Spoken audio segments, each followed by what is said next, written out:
তো যারা এ পর্যন্ত আমার ভিডিওগুলো দেখে উৎসাহিত হয়েছেন তাদেরকে অনেক অনেক শুভেচ্ছা, এবং আজকের ভিডিওতে যারা অংশগ্রহণ করবেন তাদেরকে কৃষ্ণপ্রীতি শুভেচ্ছা।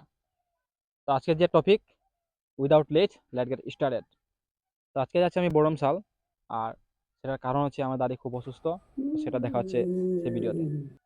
হরে কৃষ্ণ। তো আমাদের বাড়ি থেকে বড়মশাল প্রায় 2 ঘন্টা রাস্তা, তাই আমাদের পরিচিত এক ভাইকে নিয়েছিলাম।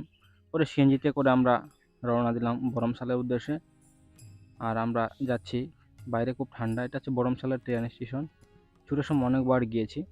আর চলে আসলাম আমরা বড়মশাল, এই যে করিমপুর টি স্টেট, যা ডানকান কোম্পানি। সাথে আমার মেয়ে জানকীকে নিয়েছি। তো আজকে অনেক খুশি আছে, বড়মশাল অনেক দিন পরে গেছে। দেখলাম আমাদের পরিচিত একজন চা পাতা তুলছে, তাই ছোট্ট করে একটা ভিডিও শ্যুট নিয়ে নিলাম। চা বাগানের প্রকৃতি আসলে খুব সুন্দর। কারণ ওপাশে আরেকজন মাতাজি চা গাছ চা পাতা চা গাছের পাতা তুলছে, এটাও অনেক সুন্দর। Awesome view. পুরো রাস্তায় আমার মেয়েকে দাঁড় করিয়ে দিলাম, দেখি কেমন লাগে। দেখি অনেক সুন্দর, এবং সে হাঁটতে হাঁটতে আমার দিকে আসছে।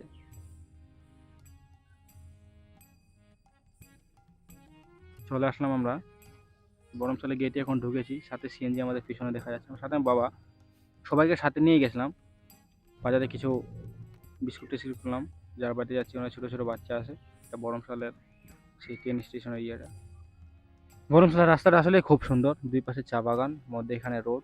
সিএনজিতে করে আমরা চলে যাচ্ছি। আর প্রাকৃতিটা আসলেই খুব সুন্দর, কিন্তু বাইরে খুব ঠান্ডা। চলে আসলাম, এটা হচ্ছে আমাদের বরমশালের দুর্গা মন্দিরটি।